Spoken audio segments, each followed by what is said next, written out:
Շնորհակալություն ազգային ժողովի հարգելի նախագահող, հարգելի պատգամավորներ, որպես հարակից զեկուցող ձեզ եմ ներկայացնում կոռուպցիայի կանխարգելման հանձնաժողովի 2025 թվականի հունիսի 16-ին ընդունված եզրակացությունը, որով արձանագրվել էր, որ հեռուստատեսության եւ ռադիոյի հանձնաժողովի անդամ Հակոբ Հակոբյանի կողմից վարքագծի կանոնների խախտման առկայություն էր արձանագրվել։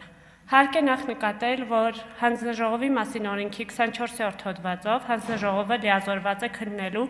մի շարք պետական պաշտոն զբաղեցնող եւ համայնքային պաշտոն զբաղեցնող անձանց վարքագծի կանոնների խախտումների վերաբերյալ դիմումները։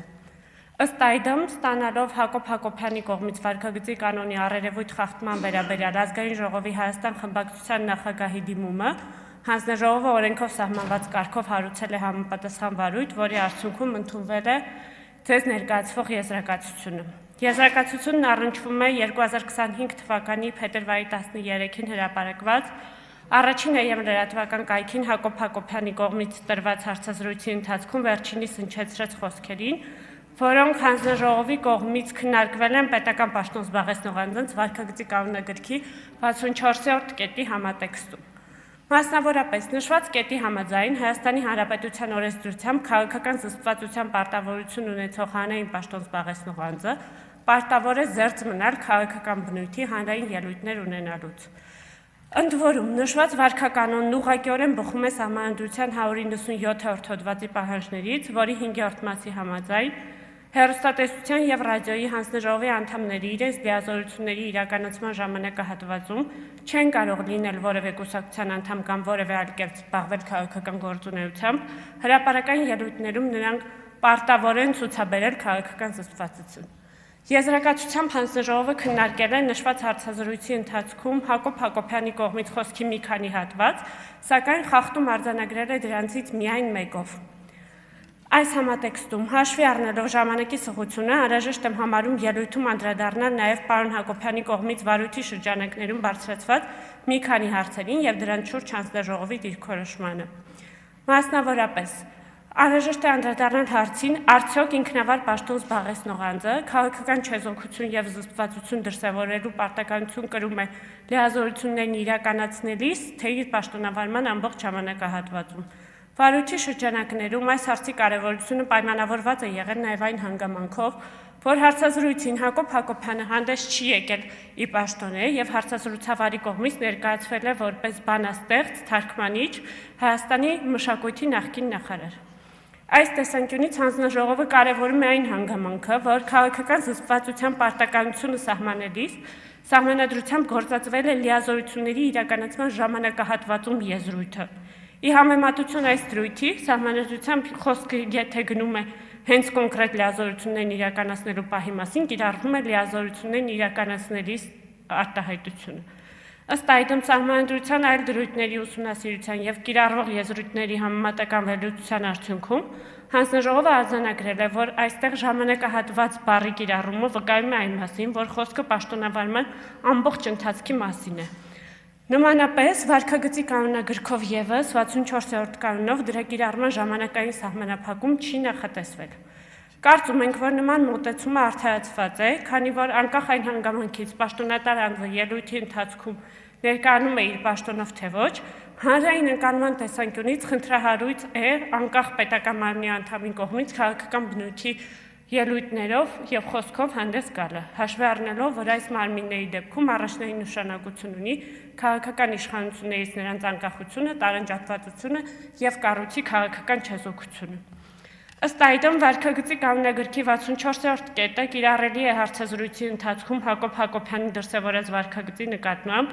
անկախ այն հանգամանքից, որ հարցազրույցի շրջանակներում Հակոբ Հակոբյանը չի ներկայացվել որպես հեռուստատեսության եւ ռադիոյի հանձնաժողովի անդամ, նրա պաշտոնը որևէ այլ կերպ չի հիշատակվել եւ նա ներկայացվել է որպես Հակոբ Մովսես, բանաստեղծ, թարգմանիչ, Հայաստանի մշակույթի նախկին նախարար։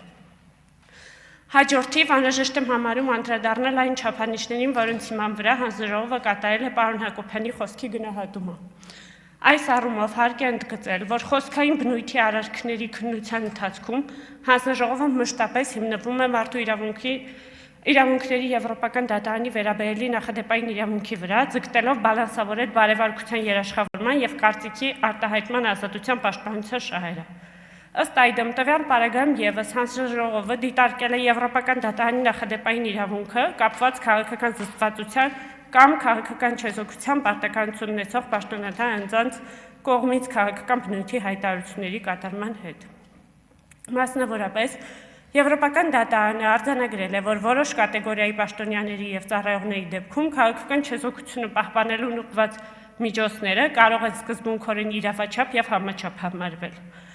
Վարույթի քննարկման շրջանակներում պարոն Հակոբյանը դիրքորոշում է ներկայացրել առ այն, որ քաղաքական զսպվածության դեպքում խոսքի ավելի չափավոր մեղմ արտահայտման մասին է խոսքը, որպեսզի պարագայում տվյալ պաշտոնատար անձը իր գործողություններով չպետք է հարի, սատարի, աջակցի քաղաքական հակամարտության որևէ կողմի։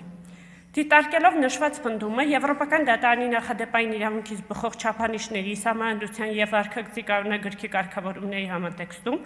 հանձնաժողովը արձանագրել է, որ թեև որոշակի քաղաքական ուժի կամ կուսակցությանը սատարող խոսքը ևս վարքագծի կանոնագրքի 64-րդ կետով նախատեսված է